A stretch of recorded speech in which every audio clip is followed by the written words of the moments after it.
Make in India सप्ताहात भारतीय बनावटीचं पहिलं विमान सादर करणाऱ्या कॅप्टन अमोल यादव या मराठी तरुणाची वाटचाल आता प्रत्यक्ष विमान निर्मितीच्या दिशेने सुरू झाली आहे। झी मीडियाने दाखवलेल्या बातमीची दखल घेऊन मुख्यमंत्र्यांनी अमोल यादव यांना विमान निर्मिती करता पालघर इथे जागा देऊ केली आहे। भारतीय बनावटीचं पहिलं विमान डिसेंबर 2017 पर्यंत उड्डाण करेल अशा पद्धतीने आता अमोल यादव यांनी काम सुरू केलं आहे।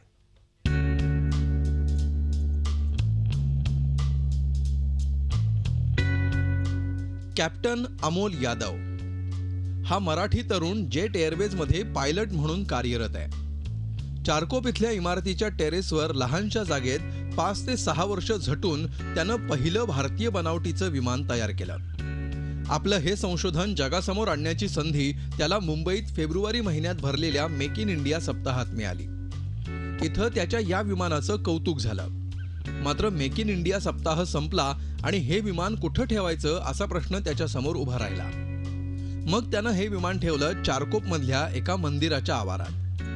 अमोल यादव याच्या या संघर्षाच्या सगळ्या कहाण्या झी मीडियानं समोर आणल्या। झी मीडियानं दाखवलेल्या या वृत्ताची दखल मुख्यमंत्री देवेंद्र फडणवीस यांनी घेतली आणि अमोल यादवशी सरकारनं संपर्क केला। झी न्यूजनी तेव्हा ही बातमी दिली होती ती महाराष्ट्र सरकारमधल्या मोठ्या माणसांनी मुख्यमंत्र्यांनी जेव्हा ऐकली आणि त्यांनी महाराष्ट्र सरकारच्या काही अधिकाऱ्यांना मला कॉन्टॅक्ट करायला सांगितलं आणि महाराष्ट्रामध्ये एअर कनेक्टिव्हिटी कशा रीतीने होऊ शकते तळावर जागा दिली आहे। तर 19 आसनी विमान निर्मितीचा कारखाना उभारण्यासाठी पालघरमध्ये जागा देण्याची तयारीही दर्शवली आहे। मेक इन इंडिया सप्ताहानंतर अमोल यादवला हैदराबादमध्ये भरलेल्या सिव्हिल एव्हिएशन फेअरचंही आमंत्रण आलं। इथं तर खुद्द राष्ट्रपतींनी त्याच्या या कार्याचं कौतुक केलं। हे करताना आपल्याला मॅक्झिमम कनेक्टिव्हिटी कशा रीतीने व्हावी ह्याच्याबद्दल आमची चर्चा झाली आणि एक 19 सीटर विमान बनवायचं ठरलेलं आहे आणि ते विमान बनवण्यासाठी महाराष्ट्र सरकार आपल्याला पालघर इथे जमीन देते। त्या जमिनीवरती आपण एक 9 एकरमध्ये विमानाचा कारखाना सुरू करणार आहोत। एकीकडे राज्य शासनाकडनं हे सहकार्य मिळत असताना विमान इंजिन पुरवण्यासाठी जागतिक स्तरावरील आघाडीच्या लंडनमधील रोल्स रॉयस आणि कॅनडातील प्रॅटी अँड व्हिटनी तर तंत्रज्ञानासाठी जगात क्रमांक 1 वर असलेल्या अमेरिकेतील रॉकवेल कॉलिंग या कंपन्यांनी करार करण्याची तयारी दर्शवली आहे। कारखान्याचं डिझाईन प्रसिद्ध वास्तुशास्त्रज्ञ शशी प्रभू यांनी कोणतंही शुल्क न आकारता तयार करून दिलंय।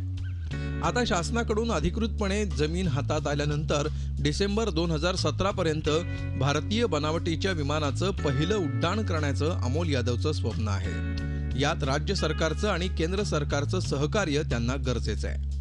भारतामध्ये अशी कुठलीच कंपनी नाही आहे आणि ज्या जगामध्ये कंपन्या आहेत त्यांची एवढी कॅपॅसिटी नाही आहे की त्या पूर्ण जगासाठी रिजनल कनेक्टिव्हिटीसाठी विमानं पुरवू शकतात। 19 सीटर विमानाची अख्ख्या जगभरात गरज आहे।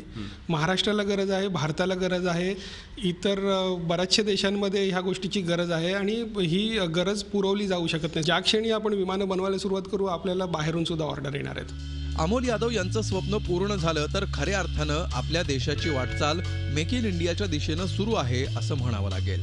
Deepak Bhatuse, Zee media, Mumbai. Zee 24 तास रहा एक पाऊल पुढे।